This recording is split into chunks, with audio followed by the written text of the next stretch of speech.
last guest, to get this cracking. So the question, how much? So this isn't the question, but I might have to. It's a great way to start. I might have to rephrase it depending on how you look at this. But there's a couple of ways we could phrase a question. So, do you do a lot of like writing yourself, or is it mainly? Yeah. You do as well. Okay, cool. So, because I know obviously you do a lot of you do a lot of videos and stuff. So the question was, how do you push through a writer's block? But I thought actually what could be interesting is how do you push through a creative block?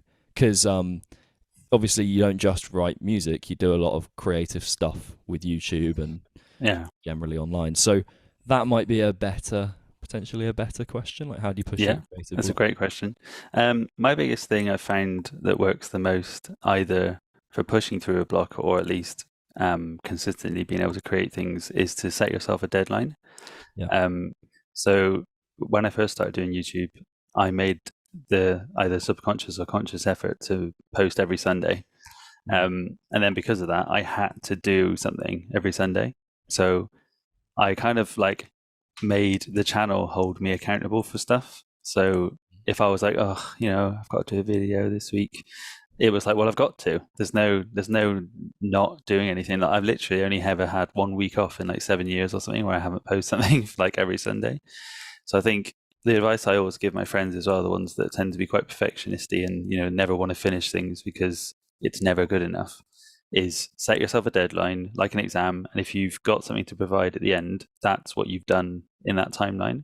It's not, oh well, it wasn't good enough. It's like, yeah, but when you look back on it, you can then reflect on how much you've changed. So if I'm feeling like a block, I will set myself a deadline, even if like literally like an hour, like I'm going to go off and play guitar for an hour. I literally set a timer and say I have to come up with something by the end of the hour. Otherwise, I'll just sit there and just like chat on the internet whilst playing guitar at the same time. That won't actually be very productive. Yeah, that's a properly good. Yeah, because I think perfectionism is definitely something I struggle with, and I think I think everyone's a perfectionist in their own way. I think that it's quite a famous kind of quote, something along the lines of like, perfectionism is just procrastination in disguise, kind of thing, isn't it? Like, yeah, definitely. There's a degree where you've got to be happy with what you're putting out. Like, you can't be just turning out rubbish. But it's all relative, isn't it? Like, if you set yourself a week and what you turn out, you might think 1 week you turn out something better than the other. It's like you're giving yourself a week, so it's not like you've had all year to do it. Yeah, definitely, and that's the thing, because it means you can be less like brutal on yourself as well. I mean, like, I always say that I'm not a perfectionist at all, but I guess to a degree I am. Like you said, I wouldn't put out like subpar quality stuff. I always have a bit of like a niggling, like, oh, but that thumbnail needs to be a bit better, or I wouldn't just chuck a video up. But then there are elements with a lot of the reels I make where I don't even record the audio, it's just like the room.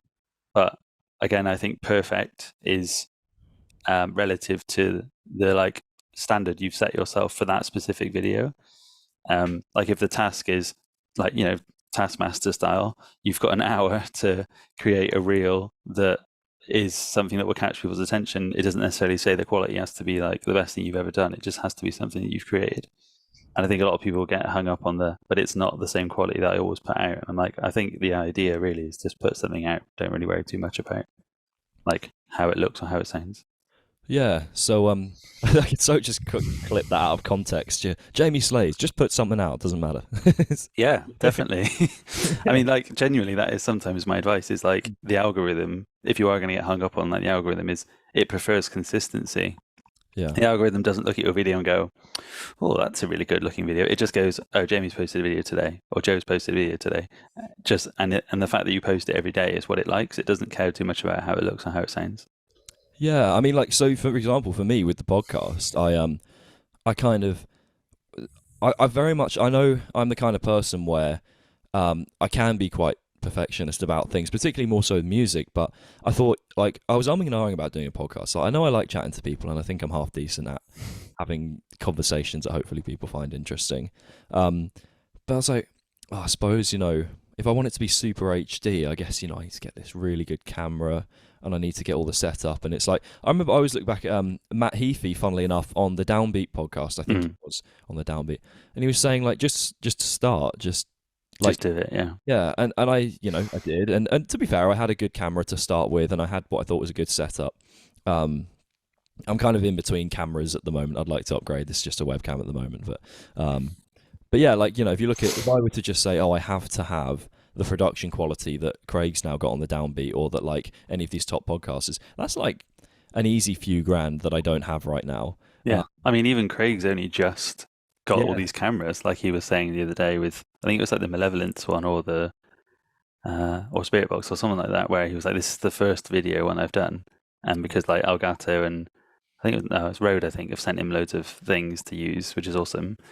And it's, how are you going to check your progress if you don't progress? I know that sounds really stupid. We're gonna have like a really like prolific podcast now where we're like coming out with all these quotes, but you know, like one thing that I always get inspired by is when you look back at old films and you're like, that camera looks rubbish compared to what we've got now.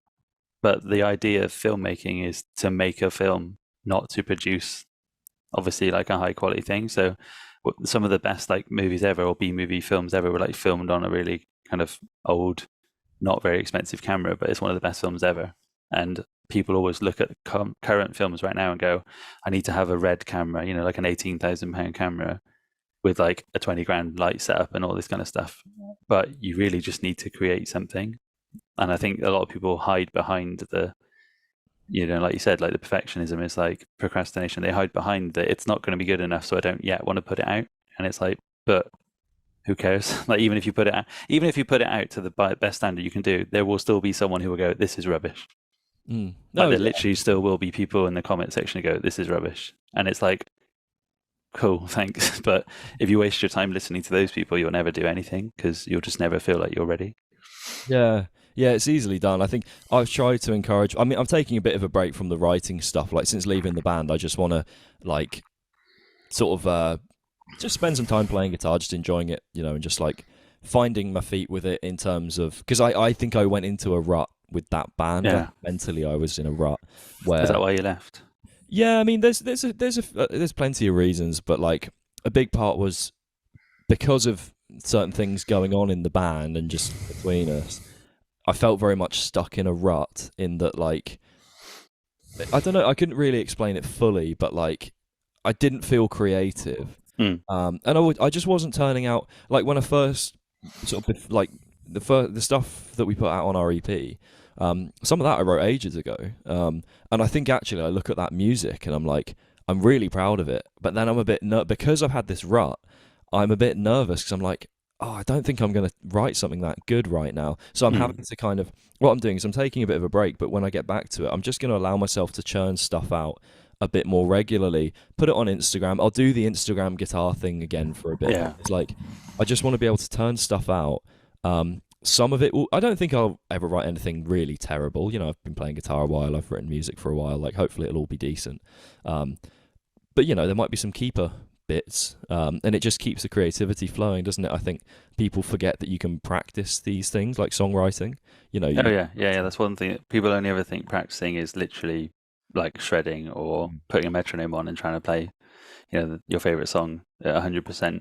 But did you see the thing that Rabea did? I think like 2 years ago, where he released an album of just like the things he made for YouTube. Yeah. That was sick. I was chatting to my friend the other day, my friend Sam, who runs Unlucky Audio 17, who mixes my audio. Big up, Sam. And we were both saying, like, that sometimes is the only times you're creative, is when you make all these demos for like companies, and like you then just never do anything with it. And I tend to try and turn them into actual songs because they tend to be like a 2-minute thing, and you're like, oh, let's turn it into a 5-minute thing. But sometimes you then go, oh, now I'm stuck in the creativity of making this a good song. Whereas the reason why you liked the previous bit was just because you said, well, I've got to do this by Friday. I've got a day, smash it out, and then you do it. Whereas if you sit there and go, I need to record a song or an EP, you're going to spend like weeks and weeks and years, and then you'll never finish it. And you'll go, oh, I've got all these projects that I have finished. But really, you could just put them out on iTunes like Rabea did, and just have an album of like almost unfinished things. Because, you know, like, I don't know if you're a fan of Metallica that much, but when they released their anniversary stuff, they're a band. I think they were famous from this TV show. But when they released their like anniversary albums, like the Black Album and Master of Poets and stuff, they have all the like demo tapes and stuff.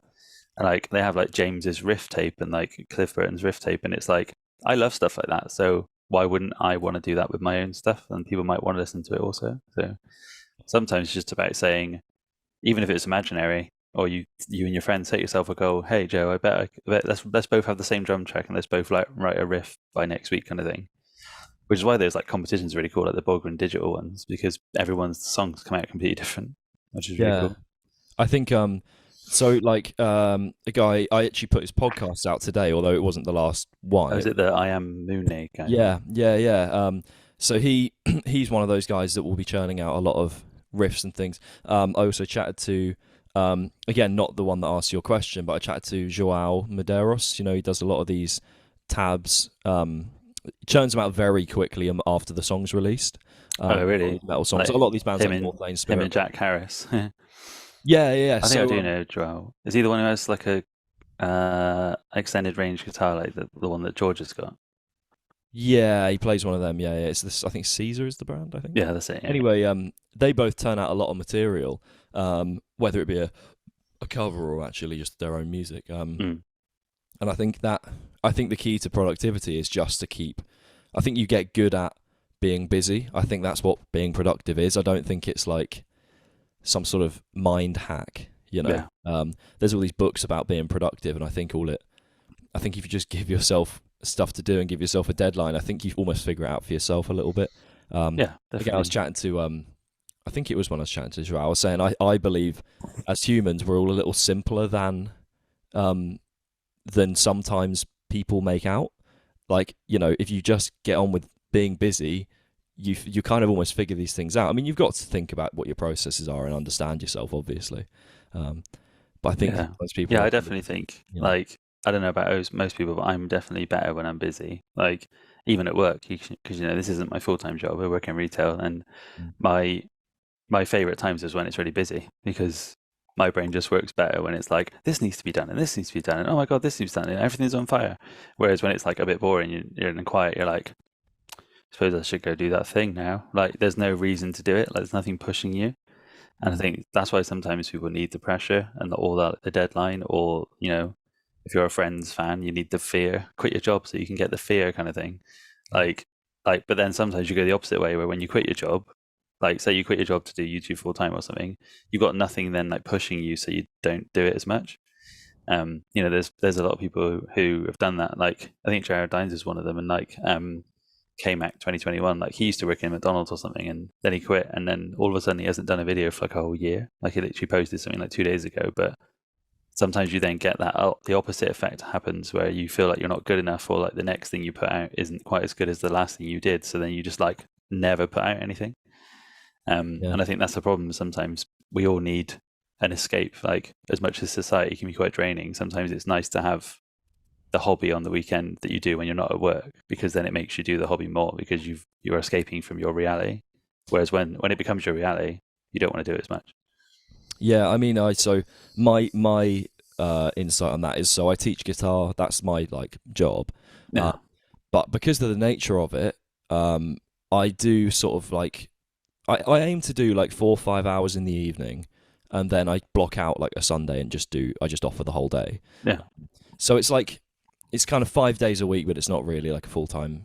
Yeah, I mean, it's as full time as I need it to be. But you know, because I charge a decent rate, and it's like you know, I don't have to work like 40 hours or whatever. But the problem with it is that, like, because I don't have to work a full like 40 hours, and because I don't start at like 9 or 8 or 9 in the morning, technically there's nothing getting me out of bed in the morning. Like, I could just get out of bed at like 2 o'clock. I don't, but so I'm almost sometimes just fighting to just get out of bed at like before 9 o'clock, just to make sure that I do things with my day. Yeah, definitely. Because I could so easily just waste the morning. Because for a lot of people, they'll work through the day till 5 and get home at maybe 6 o'clock, or 5-6 o'clock, and then they'll do something with their evening. And I kind of think, hang on, so I'm not commuting anywhere, so I work from home, and I don't even work like full time, so I've got a lot of time that I could be doing stuff with. And I think I'm a bit like procrastination, where I think I have all this time, there's so much I could be doing. I find if I just set myself little goals, I get way more done. Yeah, I definitely I'm a believer of mini goals rather than like big tasks. So like, I treat it like I have ADHD, so a lot of people tend to work better with like gamifying things. So like, literally giving yourself like genuinely do the washing up, put the wash on, have breakfast, like genuinely things like that where you can go tick, tick, tick, like, Pokemon Go, there you go, like Pokemon Go style, or Destiny, or any RPG game where you have like a daily task to do. Yeah. To me, that helps me more. Like even when I'm not working, I'll get up at like 6:30 or 7, just because I get up and like play PlayStation in the morning, or I'll go and play guitar or something. But yeah, I think you were saying is like you get like what's called choice paralysis, where you then have so much free time that you don't choose anything, because you just sit there going, I should be doing something right now. What are you going to do? Probably nothing. And then like for 3 hours, you just sat and done nothing. And you're like, oh. Whereas if you were, getting up to commute to work, you'd probably get up at 7. You'd get like the bus at 8 or drive in at 8. And then when you get home, you go, right, as soon as I get home, I'm going to have some food and I'm going to like do a live stream all evening or something. Whereas when you've got all that time, you don't do it. Like, it's like a weird, like, it's like, people say if you won the lottery, you'd probably actually be miserable because you've got no purpose. Like if you quit your job just to do nothing, you're like, oh, what do I do now? So I think sometimes, society does work in a way, but you've got to make it work for you and how you work best. Yeah, I think the lottery conversation is an interesting one, because for you and I, so like obviously a lot of people work jobs that they just have no, and a lot of people don't have a passion. They enjoy, they don't mind work, and then they come home and they'll just like, I don't know, watch TV or something. And then I'm not criticizing that. It's just a lot of people kind of live their lives like that. Yeah. So if they won the lottery, it's interesting. So obviously you and I are both very passionate about music. I like to think if I won the lottery, I don't know if this would happen, I would just, I would probably still, I don't know whether I would teach or not. Probably not right now, but maybe in the future I would teach, even probably for free if I won the lottery. But it's interesting, like, because, okay, I could go, right, say I won 100 million, just like enough to, you don't, like, money is just done. Like, as long as I'm not an idiot and just like put it all on red, if I had all the hours in the day to do whatever I want and no money limitations, I do wonder, would I be better? Like you talked about, like Jared Dance, K-Mac and stuff, like where they built quite very substantial channels to where they could do it full time, and it's like, I wonder if I would do that, or if I would just get stuck in that loop. Well, yeah, because people say if money is no option, would you do the thing that you enjoy? Because like when lockdown happened, everyone was turning to the arts. Like everyone was reading or writing or watching films or creating things, or like genuinely, one of my colleagues at work started drawing on an iPad, and now he actually has a business where he like does logos and stuff, and he'd never done this before in his life. But people will say like, oh, isn't it funny that when the society shuts down, the arts are the things that people turn to? But it's one of those things that's like horrendously underfunded. So that's what people say they would do if money was no option, because obviously doing art sometimes, as we all know, it doesn't pay very well. Even when you're in a huge band, you're not necessarily making a lot of money unless you're in like Metallica or something. You are then free to do the thing you enjoy. And that's what a lot of people might end up doing. Like you said, you might even teach lessons for free because you're like, well, I don't need the money. I'm just doing it because I enjoy it.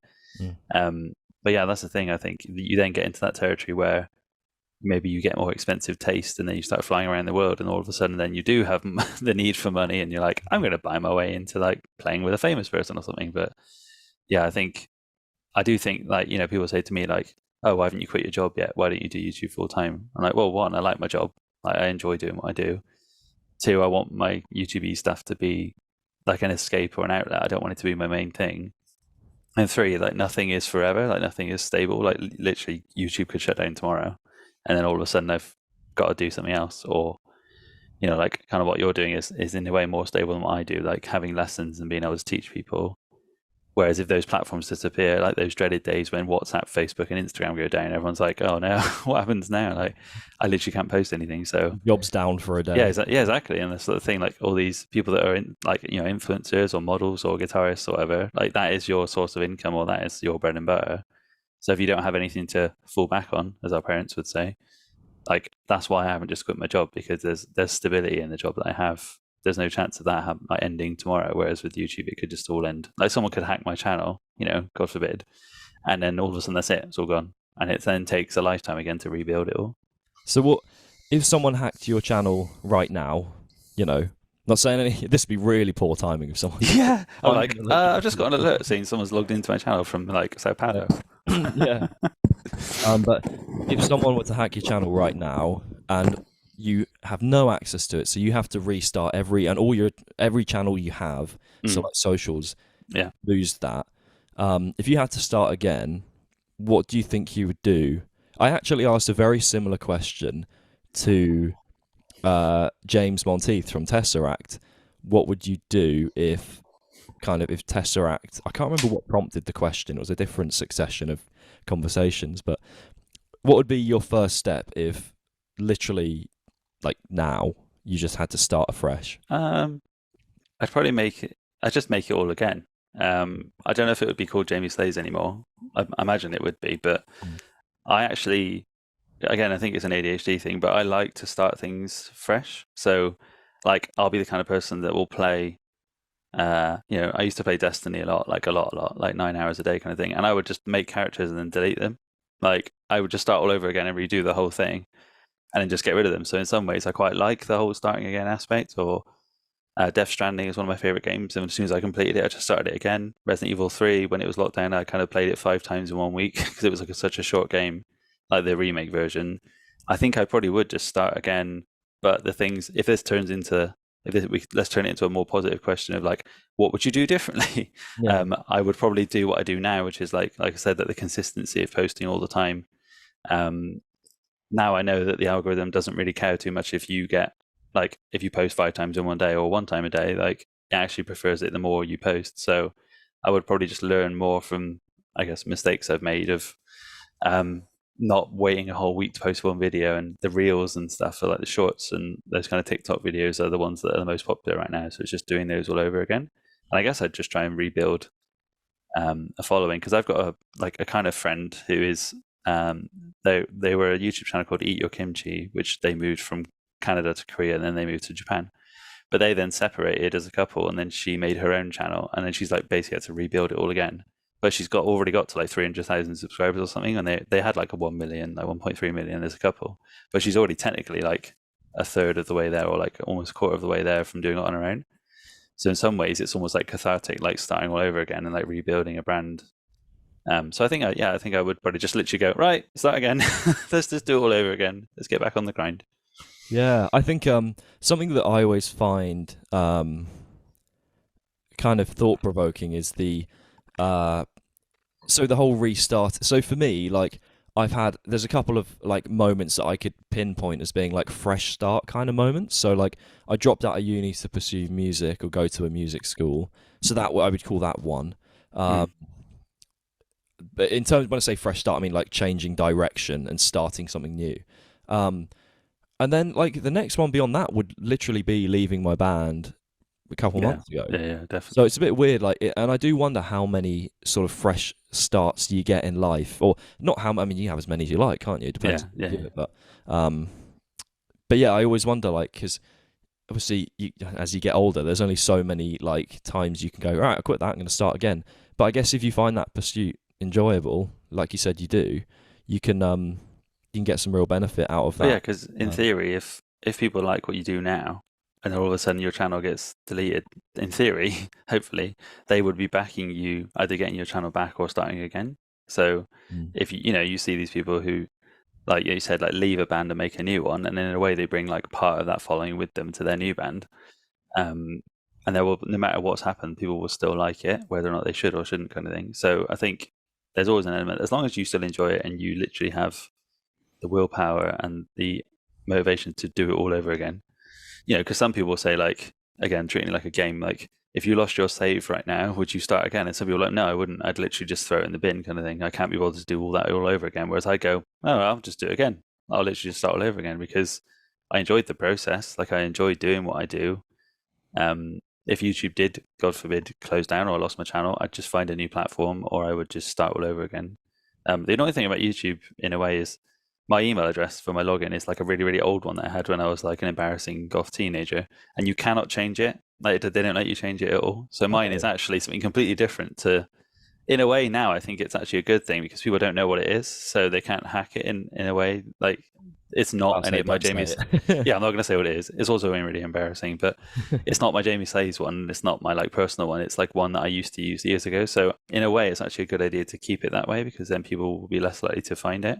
But anytime there is any kind of scare, or, like Andrew Boehner had an issue recently, then Stevie T, and then like Josh Allen like had his channel hacked as well. I saw that, yeah. Like I straight away go and change my passwords there and then. Like every time it happens, it's like a reminder to do it. But I've got everything set up, like 2-step verification. I've got like my partner as like a rescue person. I've got all my email addresses registered. So if anything happens, like God forbid. But the amount of channels you see, even BC Rich's one recently got turned into like a crypto scam one, like their official Instagram. So it's like I'm always on top of that kind of stuff. But yeah, answering the question, I probably would just start all over again and just be like, let's start again and redo the videos. And I have actually recently downloaded loads of them to put on a hard drive just in case. And then I've just re-uploaded them again, I suppose. Yeah, you could just re-upload them in order and just... Yeah, I mean, the quality is not as good because obviously you're downloading them again from YouTube, but I would probably just re-upload most of them or just redo them. Like I've still got all the audio files, I'd just redo them all. Oh, nice, yeah. How do you find... so you talked about like ADHD and that, and tying in with your kind of how that works in relation to your sort of musical YouTuber kind of life. How have you found it's kind of affected your processes in terms of like for better and for worse, if there is better and worse? So I was only diagnosed like maybe like 3 or 4 years ago. I feel like it's flown by, but maybe it was like 5 years ago. But I've spent my whole life, childhood, like university, adult life, undiagnosed without knowing.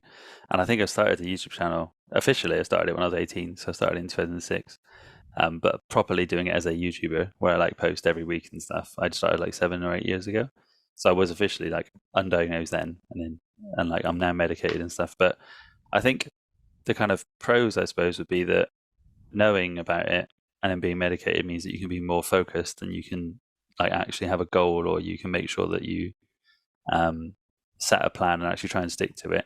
But again, I'm not perfect, so there's still days where I'll sit and be like, I need to do something, and I'm just sat playing guitar. Like I'm not actually doing anything productive. The cons would be that kind of stuff, like hyper focusing on the wrong stuff or getting lost in things, or work smarter, not harder is one of my favorite phrases now, because the amount of times I've gone, I'm going to do a Metallica medley again. I'll just re-record everything, and then it's like, yeah, but you could just reuse all the tracks you've already got and just move the order around, or redo only 5 of them rather than all of them. And then I'll spend all day like perfecting, like the down picking. Oh, that's not tight enough, or this isn't tight enough. And I always purposely try and not play along to the song, both for copyright reasons and because there's always tuning issues. And then I always feel like it's a bit of a cop out sometimes, but obviously that's no disrespect for anyone who does that. But I always make the drum tracks and the bass and stuff through using Guitar Pro MIDI. So then I'll end up just doing that all day, and then my partner will be like, have you done it yet? And I'm like, I've almost finished recording it. And she's like, what do you mean? You should have filmed it and edited it all by now. And then you don't realize how long things take, and then I don't know if you're aware, but like in the ADHD brain, like 5 minutes feels like an eternity. So you're like, I'll be done in like 5 minutes, and then 2 hours later you still haven't finished it. But I would say that, like, for me, it's like a superpower, blessing in disguise. Like the fact that my brain works in a way that, like Groundhog Day, like every day starts all over again. So if I did have a bad day yesterday, I've already forgotten about it tomorrow. So in some ways, that's like a strength where I can go, oh, I had a really bad like troll day yesterday, or I turned, like when lockdown was kind of happening, I turned all my comments off because I got really affected by like how negative it was. Because I was growing a bit more, and that was when I got to 100,000. You could tell when you're doing a bit better. The plaque is here somewhere. It's stuck to my arm. Hey, that's cool. It was there, but the light's there now, so I might put it here instead, because then it'll be like in the background. Like an audio description of what that. Yeah, this is my YouTube plaque, my play button. And when I got that, like I was like going through having my tooth removed, like a wisdom tooth, and I like did some reels and was like, oh, I'm not going to be able to post anything for like 5 days because I won't be able to talk. And I posted those like reels of me restringing and like doing difficult versus actually difficult, and all of a sudden it was like, and it was just like going crazy. And then I was like, I must be doing well because I'm getting lots of abuse. And then I was like, I can't handle it, so I just like turning them off. But in a way, that's the ADHD stuff helps, because the next day I just forget. Like I've just forgotten about it, or I'll go into work at my retail job and just forget that yesterday even happened. So in some ways, it's that's a blessing. But then, like I said, like the hyper focus stuff on focusing on the wrong bits or having way too many ideas and then not being able to finish them. Like me and Jack Harris do quite a lot of videos together, like Silosis based ones, obviously, because we're both massive fanboys.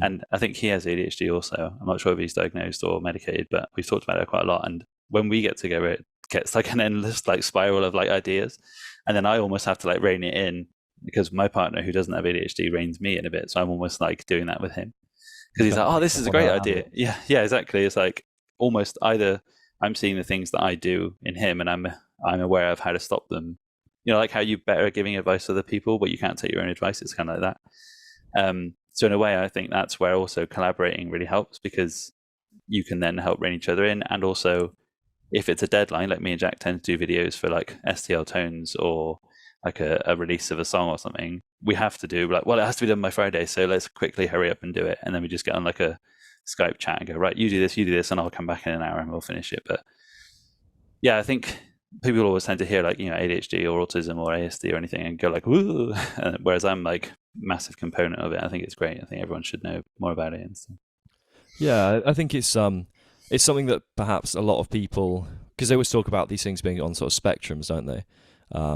And I think it's good to have an understanding for all sorts of mental health kind of issues, whether it be right from like more mood-based things, when you talk about like anxiety and depression and things like that. I think it's important sort of to know that like it's not like a binary, you have it or you don't all the time. Yeah. Like you can, obviously there for some people it might be like that, where if you have more severe cases of things like autism, for example, obviously it's a little more binary. But like I think it's good to understand that like there's a range there, and for people to know, even if they don't have diagnosed version of this, that, the other, just to know that like what, again, it's about understanding yourself, isn't it? Like, yeah, I definitely think if we say it as a spectrum of literally like 1,000,000 points or something, I think everyone has at least 100 of anything. I genuinely think I have a theory, like everyone's either one or the other, or they're like floating in between, like ASD or ADHD, for example. But a lot of people tend to be like, oh, I'm really OCD, or I tend to do this a lot. And you're like, that's because of this. Or, I'm really bad at, I'm a perfectionist, I'm really bad at this. And that's actually linked more to anxiety, because you're afraid of putting something out that isn't good enough. And it's like, the more you know, like the more you know about stuff, in some ways, I think it answers more questions, which makes you feel less like hard on yourself about it. Like the people I've met in the past year or two, there's a few friends I have through Instagram, like guitarists or not guitarists, or even people I know for years but don't know in real life, who have been like, oh, I think I have that also. And then they get diagnosed and they go, oh, I actually do. And then now that I know that, it helps me a lot more. And I think that is something that people just need to be open. As long as you're open to the idea, then I think that's the first step. Whereas a lot of people would go, I don't even want to know. Like, I don't even want to find out, because if I find out and then I have it, I'll be terrified. And it's like, but sometimes knowing is half the battle. And, when I went through it, my mum was almost like, I'm not going to do the quiz with you because you don't even have it. And it was almost like it was a reflection of her parenting or something. So she didn't want to go into it. Whereas I was like, well, I need to know, because for me, I just need to know going forward. And as soon as I knew, I got a promotion at work. So it's like these things then work out in the way that they're meant to. So I think people just need to be more open to everything, and less like, as soon as you say the word autism, they think of the Rain Man movie with like Sean Penn. They instantly think everyone's like a mathematician genius. It's like, that's not really how it works. Like you said, it's more on a spectrum. But yeah, I think the more I knew about it, the more it helped me be more productive, and it helped me work on things that I found really difficult in the past. Yeah, I think the what I thought was really poignant was James Hetfield sort of opening up. I saw you shared that as well. The about him sort of talking about. I think it's really important, because people, especially, if you and I think what was really like another thing that was really good was actually, I don't know if you watched the movie The Dirt, and that might not be the first thing you think of when you think of like mental health and all these things, but it highlighted some really awful things about those people, and I think it's good to just, I'm not saying James Hetfield's awful, like, that's a different kind of thing, but it's good to actually just bring in the humanity and understand that like these people that have the thing that you might think you want, the fame, the success, they still have their issues, and things that they struggle to do. I mean, James Hetfield's been in rehab how many times now? Like, Yeah, definitely. Like literally, even in the last 2 years or so, I think when we saw them play Birmingham, and then we saw them the year after play Twickenham, and it was like the same tour. Like they were on like a tour for 3 years or something. The Worldwide, I think it was the Hardwired tour of like the whole world. Well, I think it was called Worldwide. And yeah, he went to rehab like straight after. But then you go like, well, that's understandable. He's just been on tour for 3 years. Like he hasn't seen his family really for longer than 2 days. I think they had like Thanksgiving off or something. But yeah, that thing like broke me a little bit, like seeing the James Hetfield stuff, because I'm like, he is like literally the best thing about metal ever. For me specifically, he's like God. Like he's literally like every guitarist who I like that has inspired me, like Josh Middleton from Sylosis, specifically Sylosis, Mick Thompson, Matt Hafey, Lamb of God, Metallica, like they all would go, well, I learned Master Puppets and that made me better at downpicking. Oh, I learned this and it made me better at battery and this, and it's like everyone is linked back to Metallica.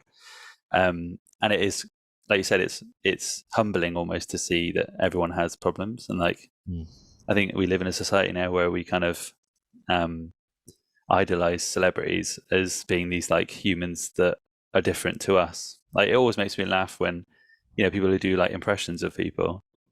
I'm like, I love it. I think it's the best thing ever. But I'm like, isn't it weird that that's just a person?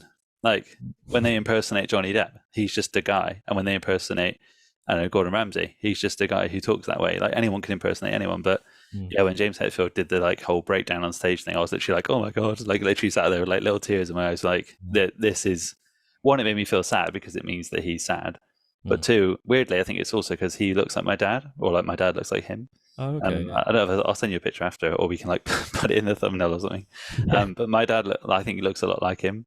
So it was almost like seeing my dad break down and be emotional on stage, because he's not the most, like most dads aren't very emotional as it is. So I was a bit like, oh, so sad. But yeah, I think he's great. Like there was a clip of him recently with Howard Stern where they have like Elton John on FaceTime or something. Oh yeah. And he's like, it's nothing else matters. It's one of the best songs ever written. And James is like, oh, I literally like almost falls off his chair, because he's like, Elton John is one of the best songwriters ever.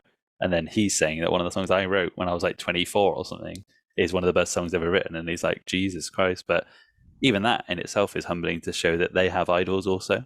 Like they have people that they idolize. And Josh's Middleton said on his Twitch, because me and Jack frequent that a lot as well, so being fanboys, that we're like, oh, have you met James? And he was like, I've been around him. Like I've been at like, I think it was Sonisphere and Soundwave. Soundwave is one in Australia, isn't it? And I don't know. He said Metallica always put on a barbecue for all the like road crew and the bands. They don't let any kind of anyone else in. And then he was there, and I like ran away because I didn't want to speak to him, because it's almost like don't meet your heroes. But then another time he was on stage, side stage, watching Ghost, I think, and James Hetfield just turns up next to him like eating a salad, and then he's like, oh my god, it's James. And he was like, can I have a picture? And he was like, okay. And apparently James famously doesn't really like having photos taken.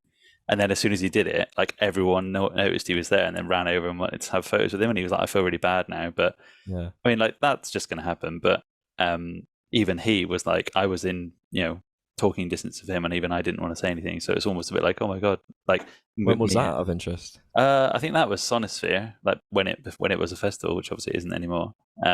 And they were both playing obviously on the same stage, or once you're on the bill, I guess you can stand side stage. But so I thought you said when you were in talking distance of him. Sorry. Oh Jesus Christ! No, I wish that would be the podcast headline. Jamie Slays was stood next to James Hetfield. But no, that was Josh. Yeah, that's the 2 times Josh has met him, and the 1 time I think he said he regretted it, because he was like, I felt really bad then, because like other people wanted selfies with him, and then he was a bit like, oh, thanks a lot. Yeah. But yeah, if I ever met him, I'd probably cry or like be like, you're my favorite person ever. But you must get that all the time, and that's the thing that's humbling to him as well, because like I said, I don't know if you see any of their videos that they post often, but he gave a fan a guitar the other day just because, like, here you go, he just like gave it to them. He was like a 10-year-old kid, like going mental. But yeah, like you said, that makes it real, and it's similar to things. I watched The Dirt and I didn't really like it. I've read the book, and the book's amazing, but I didn't really think the TV show was that good, or the film. If it was a film, wasn't it? I think the Pam and Tommy one was better. Kind of a docu. Yeah, well, not docu. Yeah, the Pam and Tommy one was better. I think they should have done. Okay.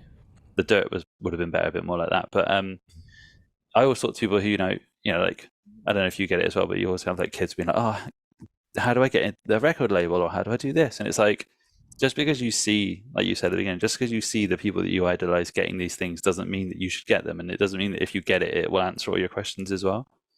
Because there's horror stories, and I think you talked about it with Goonsy, like the record label they used to be on, which I won't mention because I know that he doesn't mention it because of the ongoing court case and stuff. But they were on this label, and my friend's band Jesse was in a band called All Guns Blazing, which was also on the same label. And it was like you were signed into this contract of hell, and it was like you had to record in their studio, and it had to be mixed and mastered by them, and you owed them loads of money, and they almost used it like a pyramid scheme to fund the bigger bands that were at the top. And then it's like, do you want that? Probably not. So maybe you should have read the contract. Like even my friend Jesse said, like, Believe from Within almost like pioneered getting everyone out of that label because they left it. I think went to Century Media, and that was like a lawsuit that then the guy who ran the label kind of fled and went away, and that meant that all the contracts he had just like dissipated. So all the bands that were on there that maybe owed him loads of money then no longer did. So that's the thing. It's like maybe in this day and age as well, with things like DistroKid and CD Baby and like all these ways where you can YouTube and Instagram and TikTok where you can actually put out your own music. Do you need to be on a label? Do you need to be with a distributor? Like a lot of it can now be DIY, and I think that's the thing that people still think, oh, I need to go back to the old way and get signed. But even if you are thinking that, those bands would tour the circuit. So really, if you're going to do that, play loads of shows, get recognized by a label, and then you'll get picked up as someone who's like done it on their own. Yeah, I think I've got some sort of thoughts about what because I do want to be in a band. I want to write music again. Like, I think there's a couple of things. I want to make sure that I can build. Part of why I want to build the podcast is so when I get my music together, I can put it out there and go like, you know, and I'll have my own platform, and I won't be, because I've got a bit fed up of. We've had it a couple of times where someone will say, "You guys are great," but like. And you know, like industry folk, and they'll say you guys are great, but then like either not act on it or kind of suggest changes to what we should do. Yeah, then you're like, I thought you said we were great. If we're great, then you should like what we already do. Yeah, I want to get to the point where whatever I put out, I can basically have a bit of a say, or I can have the whole say and go, I'm going to do what I do, and if you like it, that's cool. And obviously what I want is someone that will listen to what I like and follow my sort of direction, but also be able to go, have you thought about these things? Not making me do any of it. Like they say, have you thought about writing a song like this? Rather than you should write a song like that. Yeah, you need to write a song like X, or you need to do like one thing that I was thinking about the other day in a similar vein was now that Master of Puppets is the most famous song ever, how many people will start looking for bands that sound like Metallica and start trying to sign them when previously everyone was almost encouraged, you need to sound more like Spiritbox, or you need to sound more like Polaris, or you need to sound more like Architects or Bring Me the Horizon. Like everyone's going, you see the progression of heavy bands becoming less and less heavy, or staying heavy but being more commercial, which is fine because everyone wants to make money, everyone wants to play big arenas and stuff. Or people's music taste just changes, and people aren't going to be into Job for a Cowboy forever. But when you then see these labels go back and go, we now need to sign everyone who sounds like Metallica, or like Silosis have stayed like Silosis almost the whole time. They've never changed what they sound like in a good way, like because they still put out the music that they like. But now that it's like cool and it's like kitsch and it's like on trend to sound like those bands, how many bands will now get picked up that sound like Metallica? And previously it was always interesting that Enter Sandman was the song that everyone got into with Metallica, and obviously now in theory it should be Master of Puppets, which is one of their heaviest, longest songs they've ever done. So it's like that kind of thing as well. Like in a way, stay true to what you want to make. Like if you want to make music that sounds like bands you used to like, or Black Sabbath, or like Judas Priest and stuff, don't go, but it needs to sound more commercial because it needs to sound more like this band, or it needs to sound more like this. Because if you're in the right time, right, right place, the right time, and labels are actually now looking for bands that sound like this band, you might get picked up rather than selling your soul to sound like somebody else that you don't really want to sound like. Yeah, like so we when I was with the band, we had a I won't say who obviously, but we had a label come to us, and I found it was a very odd experience because like what kind of happened was like the guy, I was chatting to him and he was saying, if you do what you love, people will come to you, and this is the label guy saying yeah. And then we kind of had further conversations saying about things about like if you write, say, 20 songs, we'll pick 10 for the album. And I'm like, so we don't pick them. Yeah. Like, so hang on, I do what I love for 20 songs worth. What's the chance that, say this label, I won't say what they're like, but say they were a really heavy label. Mm. If we were at 20 songs, what's the chance of the 5 softest ones? What's the chance of any of them making it? Yeah, exactly. Yeah. Vice versa, if they're like a bit more of a like pop rock or like, maybe like a sort of pop punky label that happens as a metal band, what's the chance they pick the heaviest songs? They're not going to be on there. So like, I also want, if I get label backing at any point, to just say like, these are the songs, these are the songs I'm happy with.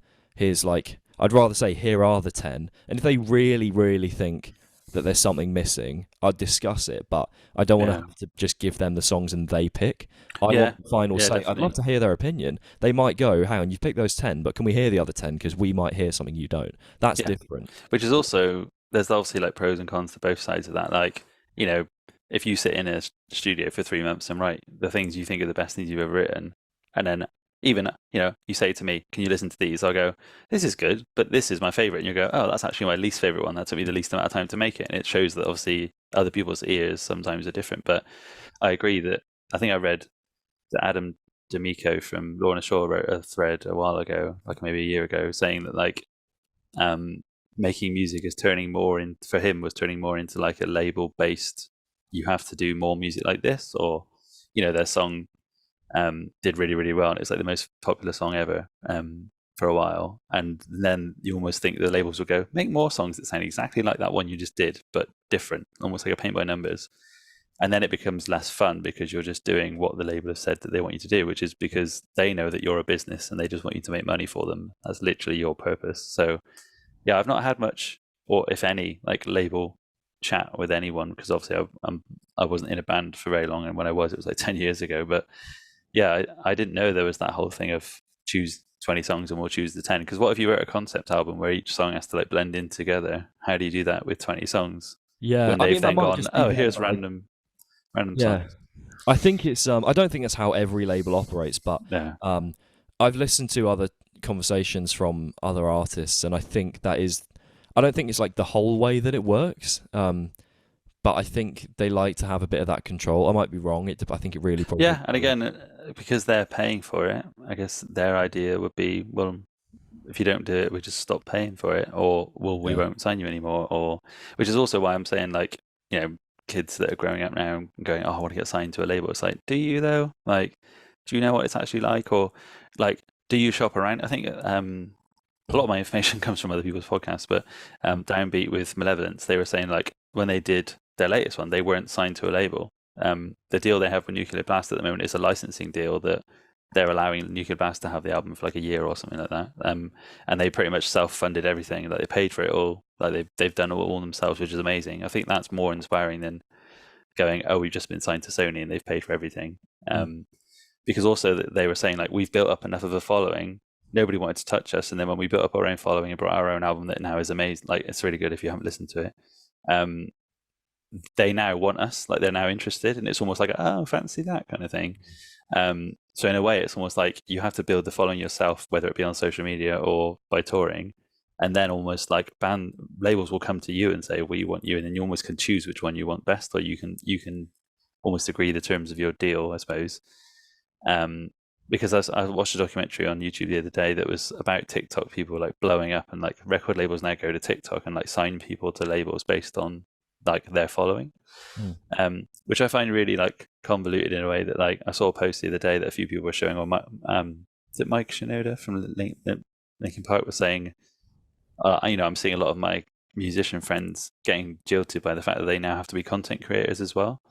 But then on the flip side, as soon as you go to a company and say, can you endorse me with your guitar or whatever, they go, oh, but you haven't got a big enough following. And then it's like, so like, there's two sides of a coin, where even some label people will share those things being like, yeah, isn't it crazy that this is the reality? And it's like, yeah, but you're part of that reality. Like, you won't, like, some, like, even me, someone who I'm still, I'd say, hopefully I'd say I'm as generous as I am humble, or as modest, that if someone came to me with like 100 followers and said, do you want to do a collab with me? I'd probably be like, no, because I don't see the benefit of it, or I don't see the point in investing loads of time. But then there are times when followers don't mean anything, because there's plenty of people who are better at playing guitar than I am that have way less followers than I do. So in a way, sometimes you have to switch off that judgmental brain of, but what's the point, because no one's going to see it anyway, whereas it should just be for the fun of it. Yeah. So it does get quite difficult with things like that, where you have to almost like if you've got time, like genuinely, I don't have a lot of time, because like I said, I've got a job as well, so sometimes I have to be a bit more picky about what I invest my time in. Especially now I'm doing like the Martin music stuff as well. Like, that's a bit harder for me to like do my own stuff as well. But yeah, I think sometimes you have to have a balance of, do you build up the social media stuff all on your own and then go to labels and get them to attract you, or do you just wait for them to come to you naturally and do it all yourself up until then? I don't know. I'm sure you'll tell me once it happens. Yeah, well, I mean, so like the thing for me was, so I can name three. Well, not name, but like I can think of three people that sort of came to us, all fairly substantial, that sort of said something along the lines of, "I really like what you're doing, keep it up." But it very much just felt like you know, it's almost like them sort of claiming, not claiming you, but like for future, just like almost calling dibs on you, just in case you do well. Yeah. Do you remember who was there at the beginning? Yeah, and it's like, I'm not being funny, but like it just felt a bit like the first time it happened, we're like, this is really cool, because we were like, oh, big company said they like us, that's really cool, and then nothing happened after that, and we were like, oh, okay. So because I kind of got the impression that we were gonna get some. I wasn't expecting to just get signed like straight away, but I thought basically they like the music, so they will help us. They will try and get us opportunities, blah blah blah. And it almost felt like they were actually just waiting for us to do all of it. Yeah, definitely. Like, well, yeah, because they want to pick you up at the end and then say, we helped with that because we gave you those 3 pointers or whatever. Yeah, and it's like, yeah. So I've I remember then the first time that happened, it was a bit like, whoa, this could be it for us, you know. And then nothing happened after that. And we're like, okay, yeah. So are you just calling dibs on us or what? Like, you know, because that doesn't make me happy really. So I think what I want to do is build my platform as much as I can, so that I can kind of just not call the shots in the terms of just be bossy, but like actually have a discussion rather than having the weight, isn't it? Like, yeah, which is why in a weird way, like social media works that way, where like when you have a bigger following, people go, oh well, they can call the shots because they're like, more people know who they are. But it shouldn't change anything. Like, everyone should have the integrity or the right to speak out like whenever they feel like it. So like, you know, the judgment from some other people will go, who are you? Who do you think you are? Like, you're just this band with hardly any followers, we're the label. But that doesn't mean that you're less of a human being. Like, you can still have an input, and you don't have to sign the contract at the end of the day, obviously. Like, yeah, if they won't agree to your terms, then that's very different. So yeah, and then it's also like 5 people or so, 4 or 5 people in a band all have to agree on that. And if one of them was a bit like, I'm not sure, then it will always be like, I told you so. Like, I knew we shouldn't have done this. So like, I don't know how it works anymore with bands and going forward and like touring, and then obviously with COVID and lockdown and all that kind of stuff, like touring and then like getting signed to a label and then getting an advance and recording an album and then all that kind of stuff. Like, I don't know if it still works the same way anymore. I know that I remember Ola did a talk a while ago, like, and he was like, don't release an album, just release loads of singles instead. And he's like, because the amount of traction that singles would get over time, rather than like one album being released on Friday, next Friday another album comes out, no one cares about your album anymore. So it's like, that's why you see now, I guess, a lot more people releasing singles every so often and then releasing an album with all those singles on it. Yeah, my view is what you've got to do, I think, and I've obviously, it's kind of coming from a bit of a like guessing game sort of place, because I've not fully made much success of like being an artist yet, but I think you've got to have, if I had a bunch of really great music right now, say I had like 15 songs or something, what I would probably do is release an EP kind of really early on, so that there's maybe between 4 and 6 songs, so that when someone finds one of those songs, they don't just see an empty page, they see they see a release. Because I think it's useless having one great song but then there's nothing else there. Yeah. But then I think beyond that point, I would then do singles and bundle them into an album when the singles have all been released. You can just, but like Sleep Token did that. Yeah. But one thing I want to hear what you think. So when I was thinking about this the other day, I was like, is there even much point actually copywriting your music anymore as a metal band? Because when it goes on Spotify and all that, it all goes onto your profile, and yeah, you don't make much money off streaming anyway, but if you make some. People pay for all that stuff, so it's on Spotify, under your name. So that's where they're going to find it, unless some other band just decides to put it on their page. But I don't really see that happening. So the only way you're going to lose out on money would be through sort of things like I don't know how it worked, but like there are certain places where you might lose out on money if it was in like a movie, or what's the word? Kind of licensing. But I just think I reckon the benefits you might get from just more traction as a band through people freely using your music. Yeah. Well, it's like the argument of like the Napster thing. I don't know how old you were when that happened, but I was like a teenager, I think. But I was younger, yeah. Yeah, in some ways, some bands say like, I don't really care if people like download my music illegally, because it still gets them to listen to it, and it still shows that like that's still a statistic, isn't it? Like the amount of people that download your music, whether or not they paid for it or not, it's still a statistic. Yeah, you're missing out on some money, but at the same time, the streams and all those kind of things are kind of minuscule as it is. Bradley Hall talks about it quite a lot, where he says like he's actually one of the people, and I do agree with him that people shouldn't really worry about how much they get paid doing streaming, because like it's a passive income. Like if people choose to listen to your music, they'll listen to it, and then you make money regardless of whether or not like it does well, or you'll make something, but it won't be a massive amount. But yeah, if you were to print those CDs and release them in a shop and then people buy them, like you may make a bit more, but then who does that anymore? Like most cars don't even come as stereos or CD players anymore, so it's like that's almost like a lost art form at the same time.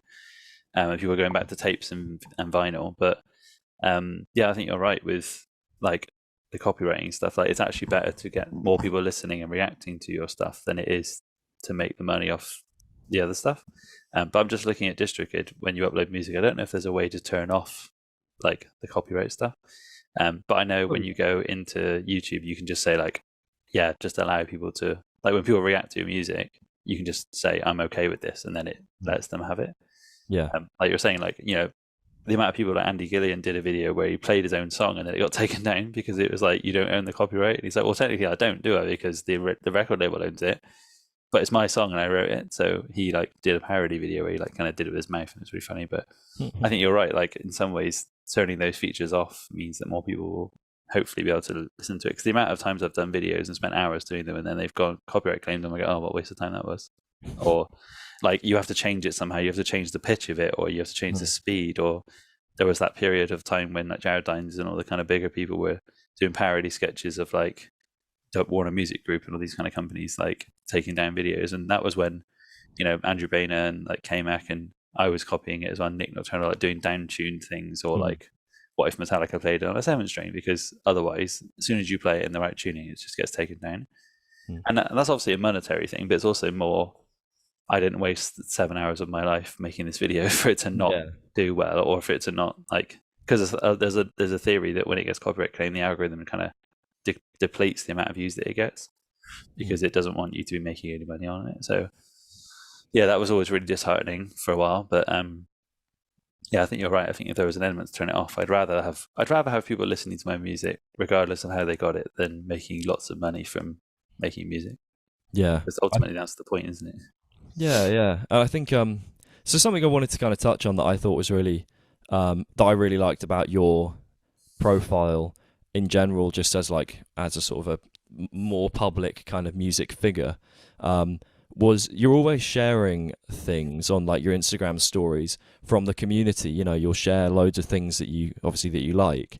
I think it's really cool that you're quite, like you said, I think, although you said sometimes you'll see someone with 100 followers who won't, and you think, oh, do I want to work with them or whatever? But I've seen you share so many things from smaller, whether it be like luthiers or guitarists or like producers or cool like new plug-in releases, whatever.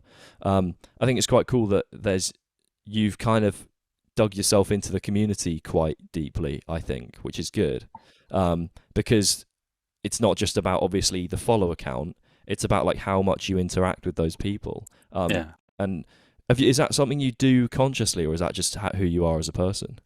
Yeah, I think it's a bit of both. So thanks for recognizing that, because a lot of time, obviously, if people don't say anything, you never realize if it's a good idea or not. But I think the part of me that's like, I would do it anyway, is the part where I don't really care about the do people see that I post it and does it really matter kind of thing.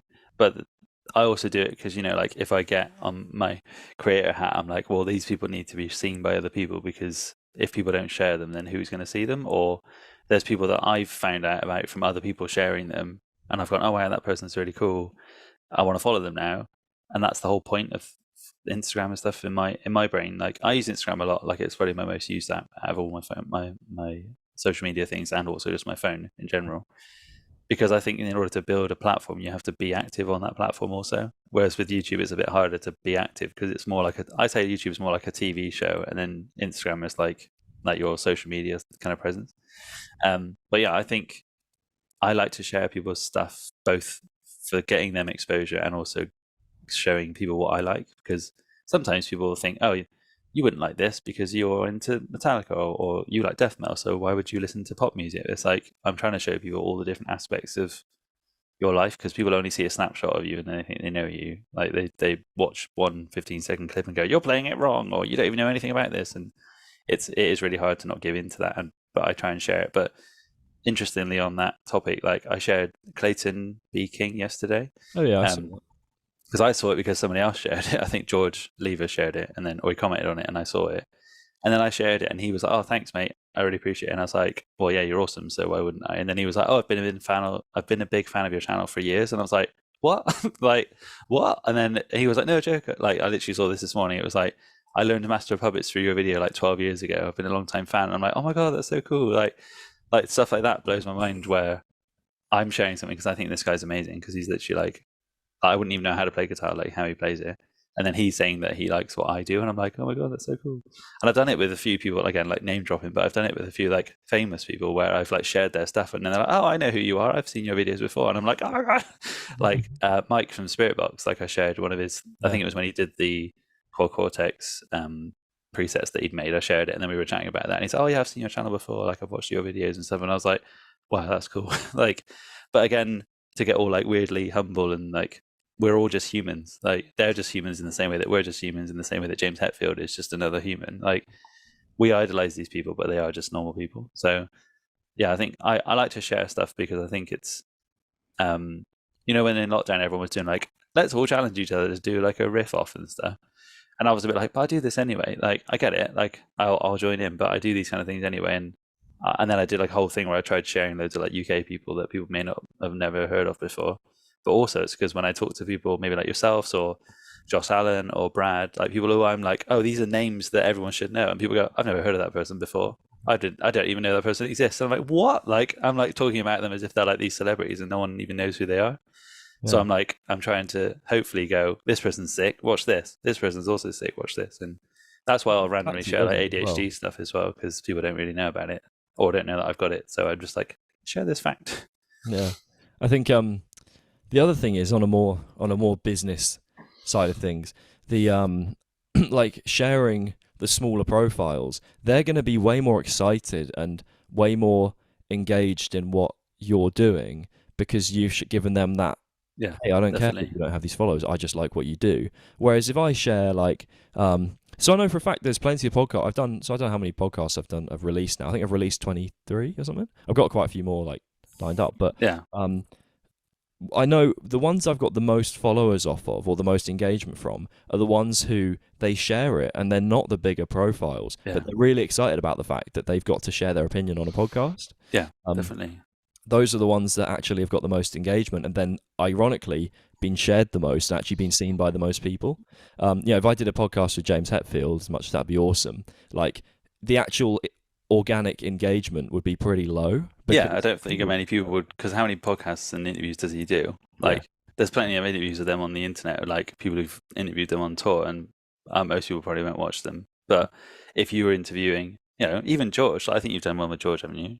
Yeah, George Lee. Yeah. So like, I've known George for like 15 years. We used to play in bands together in Bristol, and sick. I was in Through the Abyss, and he was in a band called Till Midnight, I think. And we used to talk all the time. We like hung out at gigs and stuff. And then like randomly, you just get friends with them again. And go, oh, hi, how have you been? And he's like, oh yeah, I'm a producer now. And blah, blah, blah. And then now he's like, people I speak to in Australia, Kian, it's like, oh, George is amazing. I'm like, oh, I know that guy. Like, and it feels like you're almost like name dropping, but it's like it's nice to see other people who I know people that I know in a weird way. And like people will more likely watch that than, like you said, if you were to interview Lady Gaga or something, like people would probably more likely share George's one, or he would more likely share it and stuff. But yeah, I think it's cool, like you said, that they want to share it themselves, but also other people will get excited that you're interviewing these people. Like I said to you earlier, even I'm like, oh, thanks for asking me to be on it, because I still at this point that don't feel like I'm like big enough to be doing stuff like this, but there is no limit on whether or not you can do them or not. Like it's just having a chat.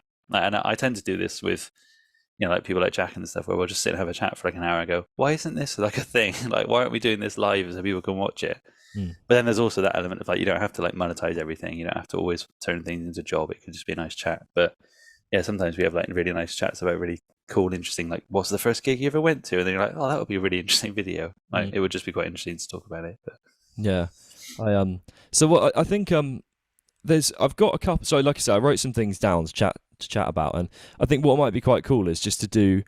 There's a couple of little other things that I want to do, like a little, not quick fire. You don't have to answer in like 10 seconds, but lightning round. Yeah, call it like a, medium. If this were an exam, if your 20 mark one's your essay that we've just done, this is like a 4 to 6 marker.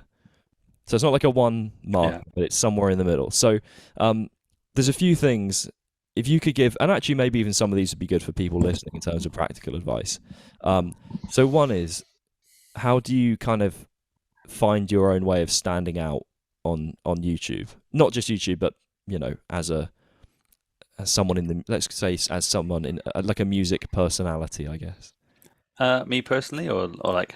Or what would be your advice? So you personally, or just what you think works? In the most cliche way, it's like, be yourself, but not be yourself as in just be yourself. But like, don't try and be what is the current popular thing. So if you don't really like gent music, don't cover gent music.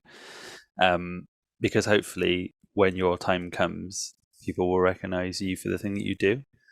In the same vein as the Metallica Master of Puppets thing, like, don't change the style of music that you play just because you want more followers. Be the thing that you like doing, or be the channel that you would watch yourself. I think is my best advice. Like, make content that you personally would watch. That's very be the change you want to see in the world. Yeah, Gandhi, Steve Jobs era. But like, be the thing that you want, like that you would watch. Would you watch your channel? If you were flipping through the thing, would you stop and watch it, or would you skip past it? If you're not going to watch it, why would you expect other people to watch it as well? Well, that's why I started the podcast, because I realised I was listening to Mark Tremonti on a podcast, and I'm a massive fan of his, so I listened to like a lot of his interviews, and I just kept hearing the same questions. I'm like, I actually, so for example, like he always says how he's interested in like pinball and stuff like that. It's like, because I'm a fan of Mark's, I'd happily just listen to him talk about pinball. Because I know what guitars he uses, I know what amps he uses, and like, I know about his bands, I know his career roughly. Like, I want to hear about him as a person. Well, because that's what I was thinking about before I went on this. That like, how many times have you heard the same person on the same TV show? Like when they do the junket for a TV show or Stranger Things or whatever. Like, they're asked the same questions every single time, and even their responses are like almost scripted to a degree because they've said it so many times. They just become scripted, don't they? Whereas when you see like some, it tends to be, where I'll be biased, but it tends to be a lot of the British YouTube channels or like Vice or like Lad Bible that do something a bit different, and it's more interesting. Like, Steve Carell is doing the group Minions junket, and he went on Lad Bible and just did like American snacks versus British ones. It was nothing to do with the film whatsoever. Like, that kind of stuff is more interesting because then you see him just being himself. Whereas if he's like, talk about the film, what do you like about it? And he's just like, oh, I've got to do the same thing over and over. Yeah, I think it's way better if you just turn up and almost let people play your game kind of thing. Literally in that Lad Bible thing you're talking about. Yeah, the snacks one, I love that. So what else? There's a couple of, what else did I put down? So if you do, when you talk about, I've seen you done sort of gear reviews, and there are a lot of endorsements that you work with and kind of that sort of stuff. Have you ever had, I'd never ask you to name it, but have you ever had a product kind of turn up where you've just played it or been involved, or, used it, whatever the product is, and you've just thought, I don't like this, and how, if you have, how do you deal with that? I mean, you might just have not had the product. I have had it. I've had it quite a lot, actually. I tend to, you'll know if you watch any of them, I tend to not put them out very quickly. And it's also because I find it hard to be passionate about something that I don't like. And I think that's possibly the ADHD thing of, you can't focus on something that you don't enjoy. I think that's just an honesty thing. Yeah, and that's the thing. I'm not like a corporate shill. I'm not going to say this is amazing, you should buy this thing right now, because there's the whole thing about having to say that you're sponsored, and the Stay Metal Ray quote of, this is a sponsored video, but all the things I say are my own opinion, kind of thing. But yeah, there's been a few. They're mainly pedals that I will play and maybe go like, oh, that's not really what I thought it was going to be like, or maybe I'm using it wrong, or I'll put out like what I tend to do is put out like a short demo of it just to do it, and then if they don't like it, they'll sometimes give a bit more input, and then I'll do that as well. Like I'll give like revisions and stuff. But it doesn't happen very often. With guitars and stuff, guitars are the ones that kind of are the easiest ones to, even if they're not the greatest things in the world, it's still a guitar. It's like there's no such thing as bad pizza. Like it's still pizza.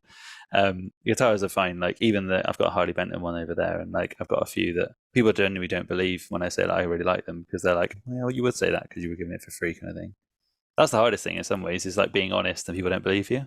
Because they're like, well, but you're being paid, so of course you're going to lie. Like, well, I'm not lying, because I've still got it. Like, I literally still play it. Like, it's a thing that I have. So, yeah, I think navigating things that you don't enjoy is best to ask them what they want out of the review, because otherwise you're going to find it hard to come up with ideas if you don't actually enjoy the thing that you're playing through.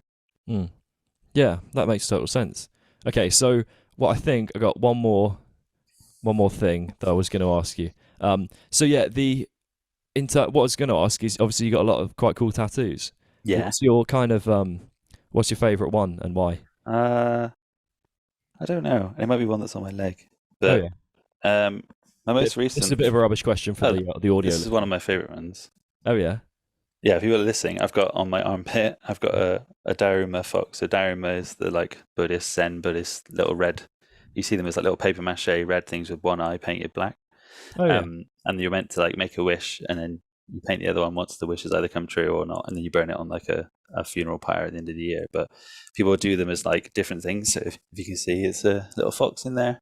I've got lots of foxes on this sleeve that are in here, and that's because in Japan they think foxes are mystical, like they can turn into things. If you ever watched any Studio Ghibli films, I know of it. I'm not like, I don't. They tend to think that they genuinely, like, the whole like conniving wily fox theory of like foxes are really like sneaky.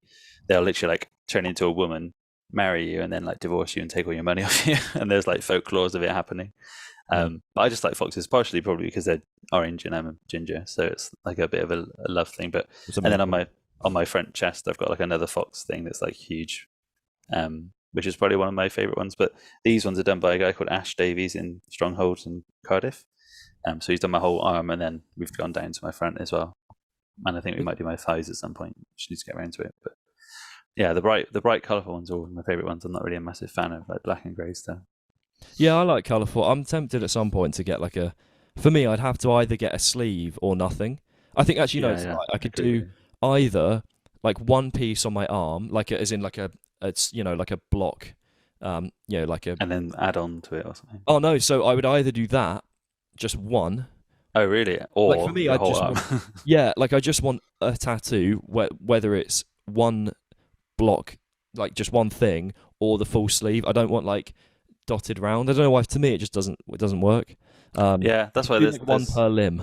Yeah, if you per body part, If you look at it historically, there's either like what I refer to as old school tattoos, which is like loads of random ones with like stuff in between to black it all together, like stars. Or if you've seen Ollie Sykes' tattoos before he blacked them all out, he had one whole arm of just random stuff, which is now completely blacked out, and then he's got another one by a guy called Uncle Alan, which is just completely a whole sleeve down to his hand. And yeah, the plan that I have, which if you're listening is more of like, I've got both my sleeves on my front, and then I've got like random ones on my legs and my feet, is the whole Japanese bodysuit thing of like having one huge tattoo that takes up your whole body. But at the moment, I will say I'm a work in progress. Like I plan to have my whole body covered, just not my face. Yeah. I want to do my throat and my neck and stuff, like because I've got this that like goes to here Yeah. on my chest. So I want to do my throat and neck and my hands, but obviously that's For the something audio that might listeners, he just ripped his shirt off. yeah, I just ripped my shirt off, and you can see. But my front tattoo comes up to my collarbone, I suppose. And I've always loved like Mitch Looker from Suicide Silence and Holly Sykes and all the people that back in the day metalcore vibes that had like their throat and their neck and their hands, and it was like the coolest thing ever. But then you get the element of people who only get those bits because they're the most visible, and then when they take their shirt off, they've got nothing else but just their hands and then their throat. And it's a trend at the moment to have your hand all the way up to your elbows. It's like a glove, and then not anything else. Whereas, do get what you like. But yeah, I think it'd be cool if you one day just rocked up and you had a full sleeve. That'd be pretty cool. Yeah, just pretend it was like, oh, this. Like, yeah, well, this. I thought it's always been there. I just never take my shirt off. Yeah. What would you get? That's my question for you. So I think what I'd get, I have got something in mind. And I think my parents wouldn't be allowed to hate me for it because it's kind of representative of sort of family in a way. So what I would get is I really like, so where I live actually, or where my parents live, I'm not going to say where just in case there's some weirdo on the internet, but it's very countryside. You know where I'm talking about. Lots of countryside, and the specific place where I live, or I don't live there, my parents live there, but I absolutely love it there. And there's a big valley just out the back of our garden, basically. Oh wow! And so what I'd want is a valley, like a natural looking piece, whether it be, I don't know how stylistically I'd want it represented, whether I'd want a real life thing or maybe something more interpretive. Either way, I want it to be quite colourful. Get a valley with, my mum's always been big on horse riding and she's loved equestrian stuff. So get some horses there. And my dad's always loved like birds and sort of, he makes like bird sculptures and all sorts. So it'd be cool to have some birds and some horses on there and like a bit, so it's kind of like a family thing and just keep it like, and have it very colourful. I'd be tempted to do it in like I'd be tempted to do it in like Japanese styling, but not, when I say style, I don't mean like, purely because I have no connection or particular interest in Japanese kind of culture. I wouldn't be too fussed about having like, I forgot what they call it, the actual specific Japanese, like method or like styling, but where it's all done by hand, you mean? I don't know, yeah, but I like the blocky, where they have very definite lines and colourful. I like that, but equally I quite like realistic looking stuff, so I don't know what I'd go for. Yeah, I think there's a lot of artists that we can talk about it another time, but there's a lot of artists that I would know of that would be quite good. There's a trend of style now that's like almost no outline whatsoever. I think that's really cool, yeah, but you got to worry. It's almost like a watercolor kind of idea. But yeah, there's a lot of people now who are getting like really thin, saturated lines on purpose, but that's their style that they do, and they do a lot of celebrities and stuff. But then other tattooists, who look at it and go, that's not going to last. Like it won't stay. Like it's almost like painting something really thin paint, and then over time it will just fade because obviously your skin, especially when these people tend to not worry about their skin in the sun, which we've just had 3 or 4 blistering days of heat in the UK.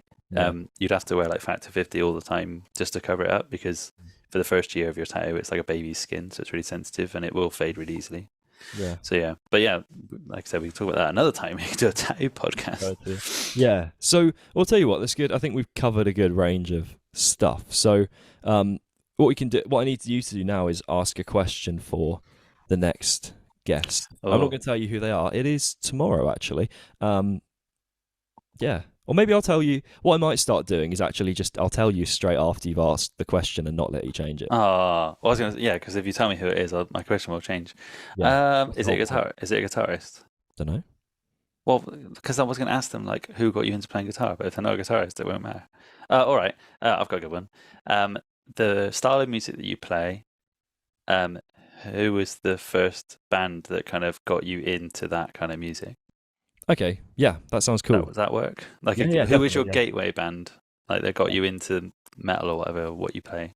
Yeah, for sure. So I'm gonna have to listen to your podcast tomorrow to find out what the answer was. For me, I compare it to the next episode thing on Netflix. Yeah, it's like, this happens on the next episode. I've just started watching The Sopranos, so it's like it'd be like the next episode of or Dragon Ball next time on Dragon Ball Z.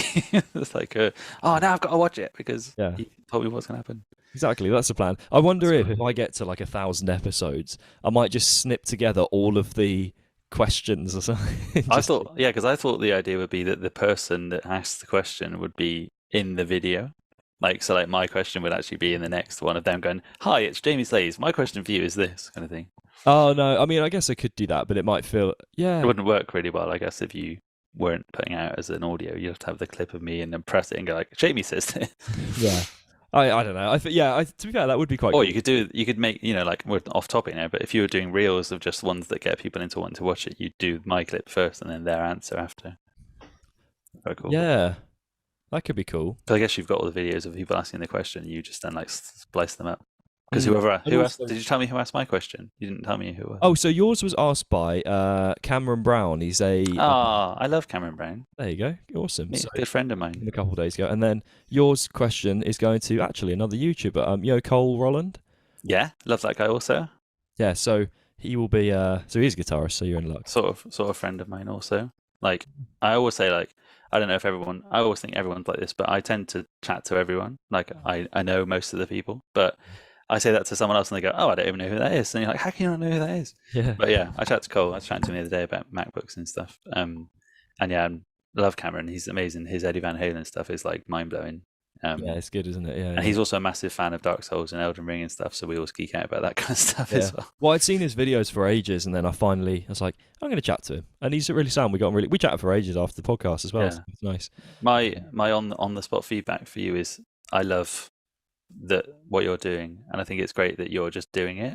And I think, as we were talking about perfectionism and stuff earlier and procrastination, I think it's great that you're already just going, "Oh yeah, I've got this person lined up and this person," and these are people that are kind of like, big names in the internet world, that you're not afraid to just go out and ask them, because there's that thing, if you knock on 100 doors, at least one person will say yeah. So well done, mate. I think you're doing a really great job. I appreciate that. If I wish there's a few people that I've spoken to where they've said they'll do it, and then I've just not heard back. And I'm like, no, some of those people, I won't say, but some of them would be so cool to chat to. Maybe they'll come back eventually. Like, it took me ages to finally get on there. Finally say yeah. Where they followed up in like a month, like, "Oh, sorry, man, I've just been busy." Because it's festival season, so like.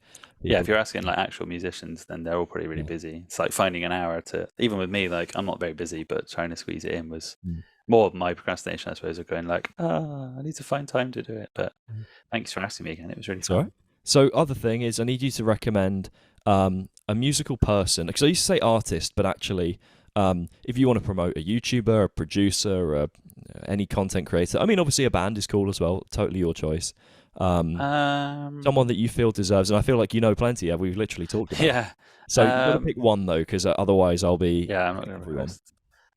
I would say that one. I'll probably be really lame and just recommend a band. Metallica. A band that no one's obviously heard of. Yeah, Metallica. No, one of my favorite bands at the moment is a band. I think it's actually a band that George worked with, which is probably how I found out about them. I'm just trying to look through my thing to find out what they're called again. Oh no, actually, it was a band that Brian from Polaris shared. Yeah, I think they're called Inertia. Okay. I'll just double check because I listened to it yesterday. I'm sure there's a band out there called Inertia. So yeah, I don't want it to be the wrong one. I've even got it saved when I download it. Yeah, they're called Inertia, and they have an EP called Memoria. Okay. And they've got it's only got 5 songs on it, but it was released March this year on Resist Records, and they're amazing. Like, if you like Polaris, North Lane, Architects stuff, it's like a combination of all 3 of those bands. Cool. The band that George did, I think, was Thornhill, but I won't recommend 2 bands. So yeah, Inertia are the ones that I listen to like on repeat. Like, I'm the kind of guy who listens to music just like the one song over and over and over and over because I love it so much.